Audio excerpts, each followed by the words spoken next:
Hey guys, it's Dylan, and today I'm going to be making a MaxJax Lift video. I don't think it'll be an install, but it'll just be an overview of how I received my MaxJax and how it works. So it'll be a video over a few days for sure. But I just got the pallet in. I'll post some pictures here. Came in really nice. The box was a little bit damaged on one of the top edges, but everything in here looks pristine. It was very well packaged. A lot of people were saying they were missing their power box, but with their new packaging, especially through Bin Pack that they're now a part of, the power box is inside. So everything was here so far. I haven't had any issues. The pallet's a little janky, but overall, it's not packaged bad at all. Everything's really secured down with screws and bolts. So this bolt and that washer, we're actually holding it down right in the middle there to like these little planks of wood. So when it was laying down in there, wasn't able to roll around or anything. So everything looked really good. No scratches, no complaints here. Still got the plastic covering over it. I just propped them up. They're heavy. They are very, very heavy. So if you have two people, probably recommend that. I've been doing it just fine with one, but definitely recommend two. So I just got the wheels on. And it rolls around nice. It's still top heavy. It still feels really heavy even with the little handles, but definitely something you can kind of move around your garage. I'm sure if you gave it a little bit more angle to tilt, it'd be just fine. I'm gonna get these things together and then I'm gonna position them where I want them over there and then find out how much distance I want. The kit came with really everything from bolts to shims for the concrete, the hydraulics, the hydraulic hose, the pins, and then they're like little 2 or 3 inch stands, all 4 little bottoms. This is a damper pad for your power unit. That's the little lockouts for the side. I think in here is the little flow divider for your hydraulics, and then your anchors. So if you're wondering if it came with anchors, yes, I asked the same question. I looked it up. It does come with the anchors. And then your little fittings here. These are if you're going to use their little cart. I am not. I'm going to wall mount it. So anyways, I'm going to get this thing mostly kind of where it needs to go, and then I'll get back with you guys. All right, little update. So this is the plate they give you in the box to mount your pump to, which is right there. And I have it upside down. So your pump mounts to these 4 holes down here, and then your little reservoir or your divider splitter thingy mounts to the top. And they want you to mount this to a cart kind of on the sides, but I am doing a wall mount, so I ended up putting holes on each corner so I can use these bolts, wood bolts to go into. And then I'm going to use I think it's a 2x3 I bought. Let me show you guys. I bought some 2x3s here that are going to kind of line it kind of like that on the inside. And then I'm going to mount it over here, hard to the wall, right there with bolts. So I can zoom that out. So it'll go right here, push the button, lower it. Kind of without having the cords on the ground, I'm going to route them straight up and then send them here, which will be nice. I couldn't flush mount it, which I wanted to, because in the instructions, they say there's bolts that come through here and they need space to put the nut on the back. So I ended up thinking this was going to be the best way. At first I had it flopped where these were going to be poking out, but I think this is going to be the better way to do it. I ended up measuring the equal distance here on each side and then did 2.5 inches on each. So it was square. I mean, it's not square with the holes there, but it's square on the actual square part of the metal. So that's just a little update. I used an 1/8 inch drill bit to set a pilot hole in the metal first. And then I used a step bit to drill at the rest. It was easy enough. I just used a vacuum to clean up a lot of the shrapnel, but it came out nice. I'm gonna add a little bit of paint onto the inside of there, or maybe just a little bit of oil. I think it'll be just perfect. This powder coats are really good. So anyways, I'm gonna get this mounted to the wall, level it, and I'll get right back with you guys when it's on. Okay, a little update. I have this mounted onto the wall. So I used the 2x3s back there. I already drilled the hole out for the 2x3 on each for those two. Same on this side. And then I had the help of my father hold it up against the wall. I started one hole here, and then I kind of positioned it, leveled it out with a level, and did pilot holes for the rest, got it put in. Then we ended up pulling it back down because it is almost impossible. If you do it like this, it looks really sleek. You can't get the pump on without taking the whole plate off. So we pulled the whole plate off one more time and strapped it all to it, then put these on. And then this bolt's kind of a pain because sits up against this, so you gotta crank it down with just a manual wrench. So not too bad though. We are gonna put this on to 220.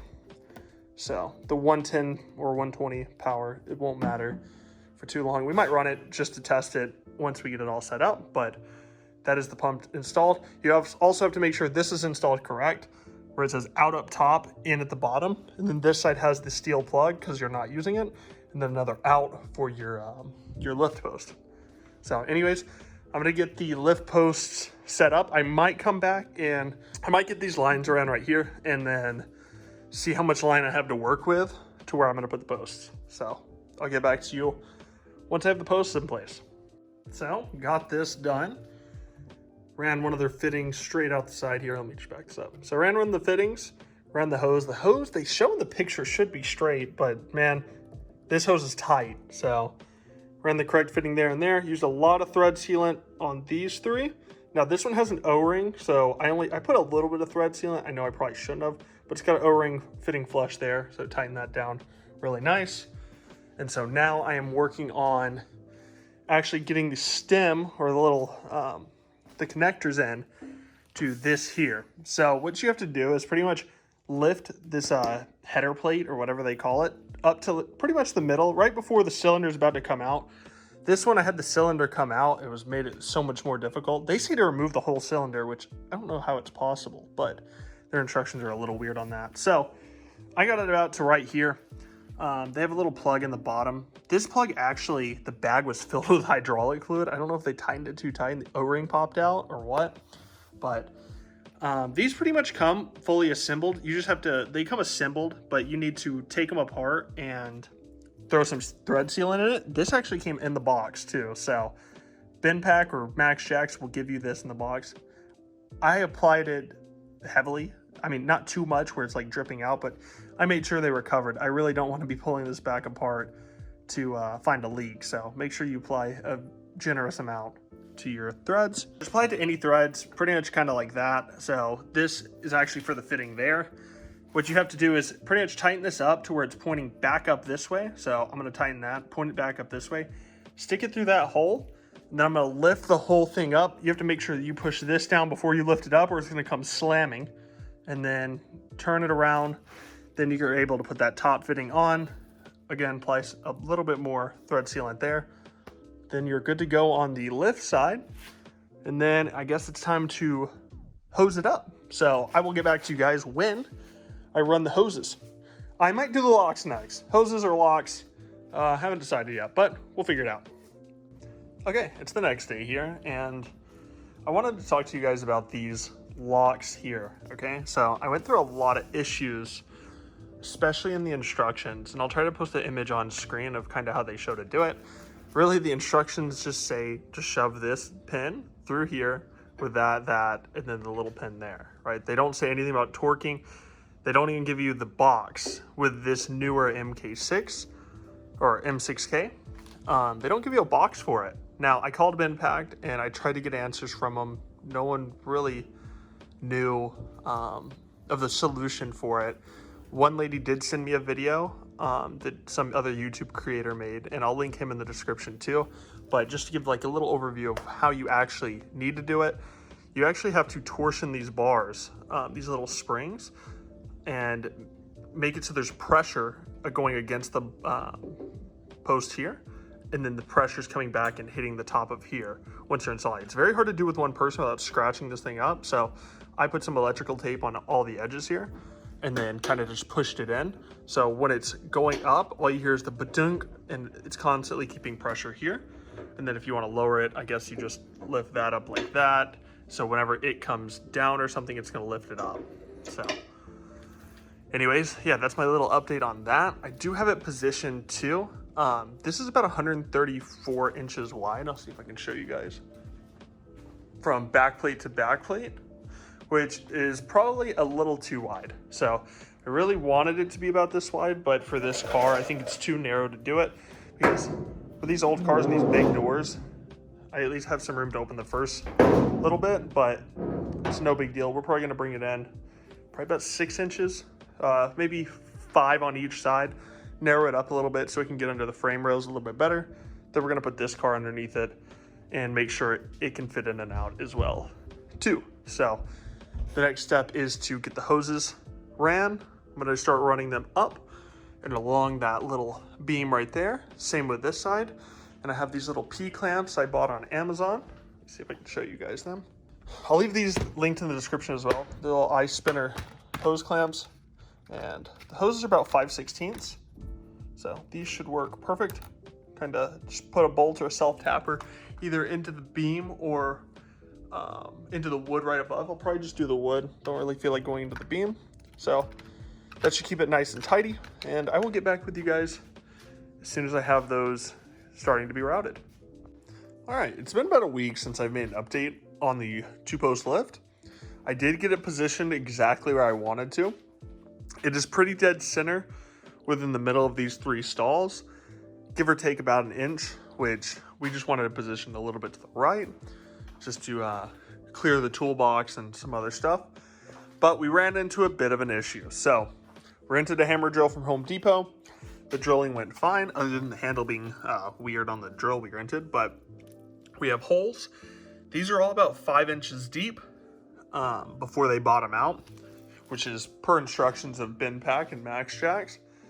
The issue we ran into though was, I don't know if it was because the concrete wasn't poured the same all the way across or it wasn't leveled right, but over here, I don't even know if you can pick this up on camera, but there is only 2 to 3 inches of concrete on this side. So we ran into the issue where we were going to have to pour some footers. Now, I will have more of an update on this probably tomorrow. We're having a guy come out and look for what size footer we need. We don't know if we have to run it all the way across to both, or if we can just cut a big square out and then dig it deep with rebar and stuff to pour the footer. We're gonna have it professionally done. It wouldn't have mattered even if I went over there to drill a hole to check, because that all was perfect. It was 5 inches thick over there, where it is like 3 inches thick over here. So we had no real idea where we wanted to put the 2-post lift. It's just unfortunate that just right here, it's just a little thin. But just to be safe anyways, we wanted to make sure that it is the correct PSI concrete and everything, since we are gonna be under this a lot. So I'll give you guys an update tomorrow when the guy comes out and gives me a quote on what he thinks would be best for this 6,000 pound lift, and I'll get back to you guys. All right, it's been a while. So the last update I made was that my holes were too thin around the outsides of both of these. I think this side was perfect. That side was a little too thin. So we had a guy come out.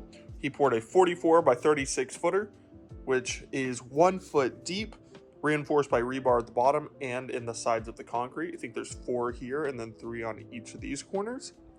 So it is not going anywhere, and it has been 28 days as of today that it has been curing.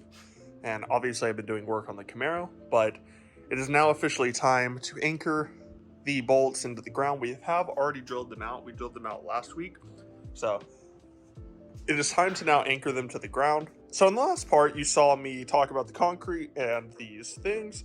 I actually ended up putting some like vinyl protection guards on these.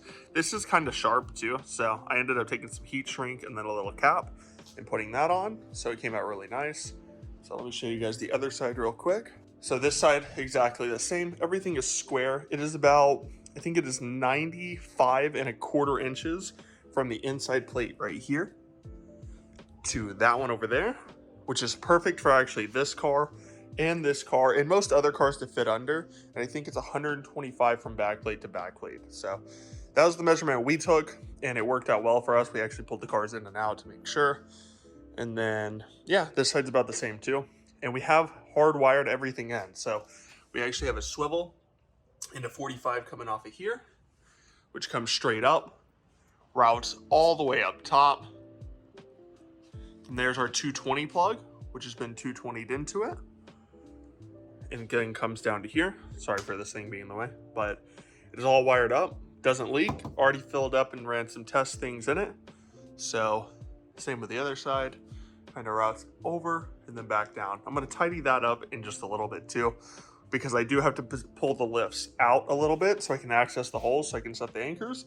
Then I'm gonna put them back in and then tidy up the posts. So I'm gonna get on that. Let me get all the anchors put in, and then I will update you guys in just a minute as the lift arms get put on, and then we start lifting up the car. But overall, this has been actually really easy.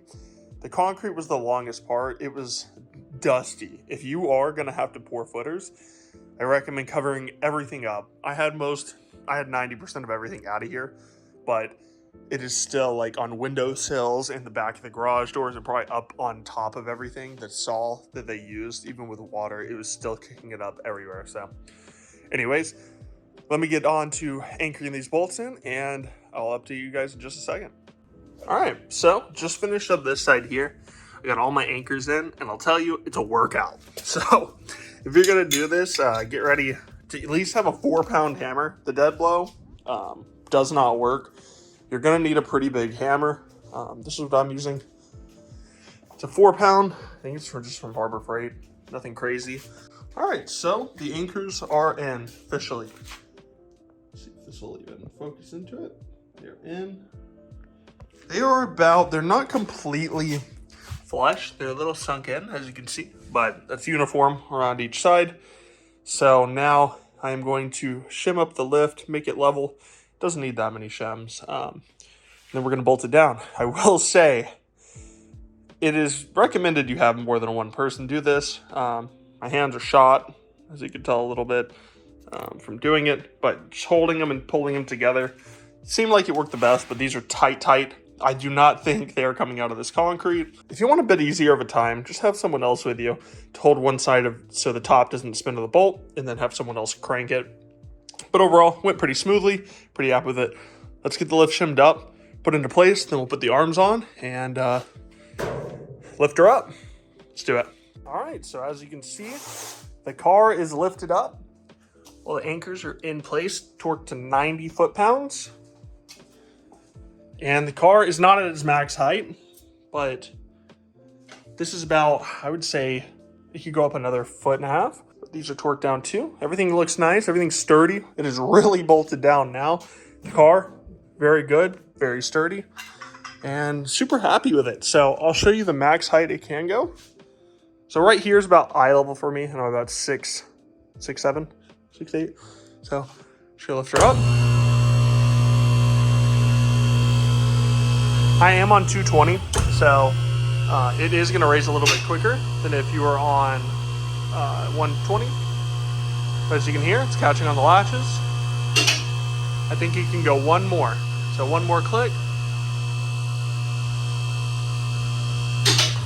That's max. So the way you can tell if it's max too is that if you look in here, that is your very bottom one. You don't want to go past that, and your catch is actually right there. So what I like to do on any lift is lay it on the safeties.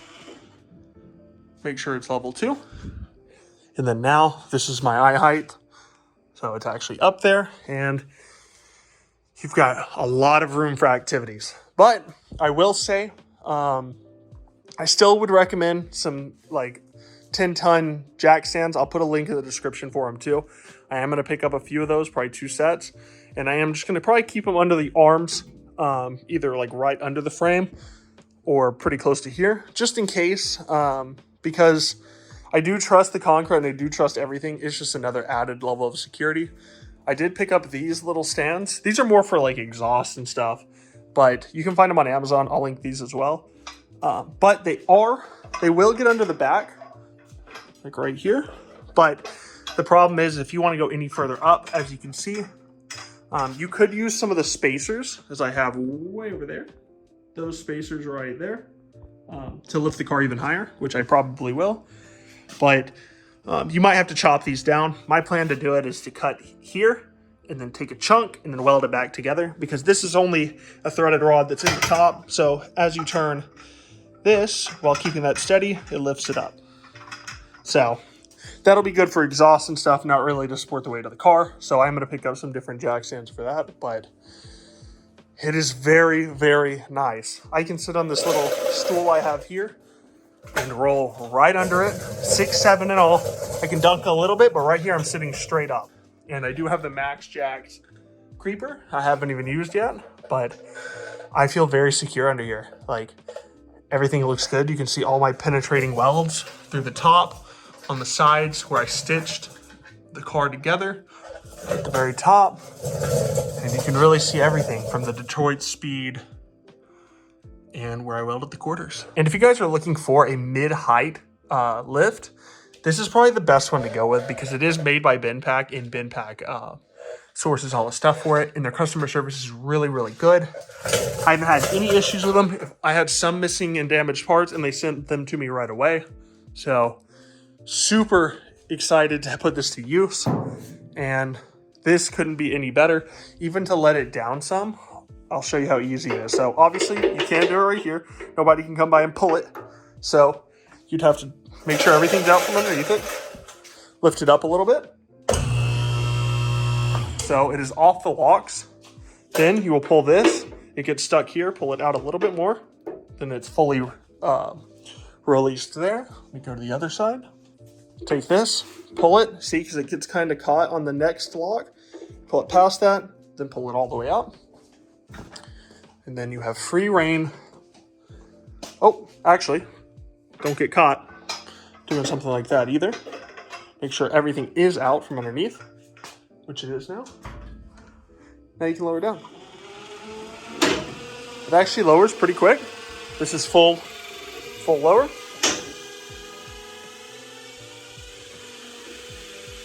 Super nice. Very happy with the lift, and I hope I went into enough detail with you guys on the lift installation. If you guys have any questions, feel free to let me know in the comment section. I will be sure to answer them. But this will help the build process of the 69 Camaro go so much smoother, especially for the underneath work, because I plan to do a bed liner and an epoxy coat as well under there, and that will just make it so much easier. But anyways, guys, I hope you enjoyed this video. If you did, please leave a like and subscribe down below to stay updated with my content, and I will catch you guys in the next video. Thank you, guys.